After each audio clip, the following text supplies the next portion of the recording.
ninkan aad u jeedid wuxuu jilayaa inuu dahab afka ka dhalayo wuxuu isugu yeeray inuu yahay ilaah leeyahay mucjisooyin ay ka mid tahay inuu gacmihiisa ku daweeyo dadka xanuunsan sidoo kalena uu dhali karo dahab wuxuu leeyahay dad caabuda oo isaga kala yimaada daafaha adduunka way u sujuudaan iyagoo ka doonaya inay ka barakaystaan wuxuu leeyahay diintiisa gaarka ah tuuladiisiina waxay isku beddeshay mid ka mid a deegaanada ugu caansan dalka Hindiya ee ay dadku soo booqdaan wuxuu ka sameeyey malaayiin dollar ka hor inta uusan si kadis ah u dhiman muuqaalkeenna maanta ayaynu ku eegi doonnaa sheekada mid ka mid ah beenaalayaashii ku dhiiraday sheegashada ilaahnimo sheekada Hindigii la oran jiray Satya Sai Baba magacaygu waa Cabdiraxmaan Cumar halkanina waa Wabari Media ku soo dhawaada daawadayaal muuqaalkeenna maanta inteenan u gelin muuqaalkeenna maanta ha ilaawin inaad like saartid sidoo kalena aad la wadaagtid asxaabtaada haddii aad nagu cusub tahayna nagu soo biir oo ka mid noqo bahweynta nagu xiran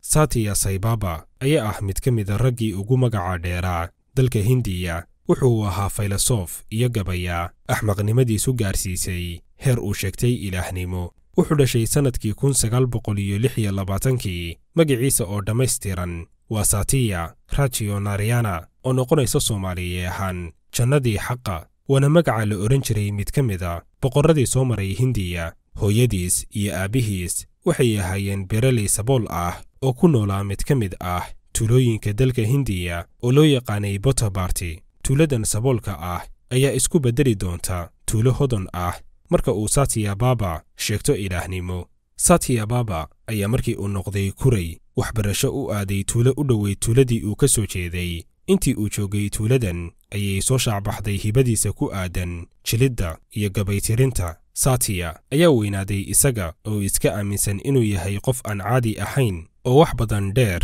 dadka kale Satya oo haystay diinta Hinduusiga ayaa bilaabay inuu si qoto dheer u barto diintiisa muddo kadib wuxuu dib ugu noqday tuuladii uu ka soo jeeday maadaama uu Satya ahaa aftahan wuxuu awood u yeeshay inuu shacbiyad ka dhex helo dadkii tuuladiisa oo ahaa dad aqoon badan aan lahayn oo beeraley iska ahaa Satya oo noqday macallinkii tuulada ayay aad ula dhaceen hadalladiisa dhaqamadiisa iyo sidoo kaleba falsafadii uu aaminsanaa kadibna wuxuu bilaabay inuu dadkii tuulada ku horsameeyo dhaqamo uu ugu sheegayo inuu leeyahay mucjisooyin u gaar ah oo aysan bini'aadamka kale lahayn sida inuu inta fagaare isugu yeero ku dhaho waxaan afka ka dhalayaa dahab iyo dhaqamo la mid ahaa oo dhammaantood ahaa jilliin uu dadkan uu maangaabnimadooda arkay isaga gadayo muddo yar kadib waxaa bilowday in magaciisii uu caan noqdo dalka Hindiyana la isla dhex maro inuu jiro nin leh mucjisooyin aysan dadku lahayn maahan dalka Hindiya oo keliya balse ilaa dibadda wuxuu noqday magaciisii mid la isla dhex maro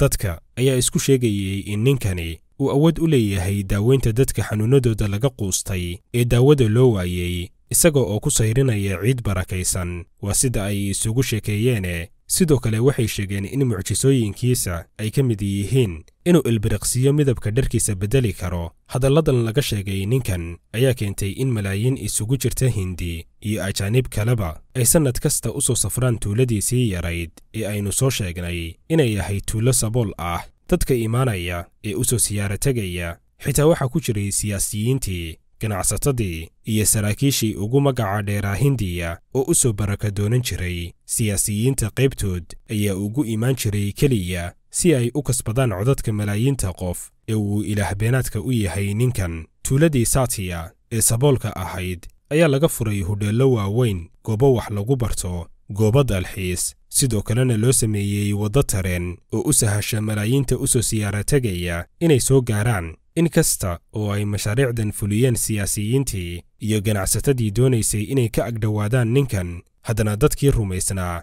ayaa aaminay in mashaariicdani ay yihiin hibooyin uga yimid samada iyo karaamo uu la gaar yahay ninkan dad badan oo dabagal ku sameeyey muuqaalada laga baahiyey ninkan ayaa daaha ka rogay xeeladaha uu adeegsado ee uu isaga dhigo dadkiisa sida nin leh mucjisooyin tusaale mucjisada ah inuu dhalo dahab ayaa marka uu rabo inuu sameeyo wuxuu cabbaa koob biyo ah kadibna uu dareensiiyaa dadka daawanaya sida inuu kululaaday oo uu dhididayo wuxuu soo qaataa mara yar oo uu afka ku tirtirto cabbaar yar kadib wuxuu dareensiiyaa dadka in la hayo oo ay wax ka soo socdaan, kadibna hal mar ayuu soo tufaa kubad yar oo dahab ah. haddii aad u fiirsatid muuqaalka laga duubay, ayuu ka soo muuqanayaa Satya marka uu marada cad afka ku tirtiranayo, isaga oo si dhaqso ah oo aan la dareemayn afka u gelinaya kubaddan yar oo markii horeba marada ugu jirtay. kadib marka uu dhowr jeer afka tirtiro, ayuu soo tufayaa isla kubaddii uu in yar uun ka hor sida qarsoodiga ah afka u gashtay.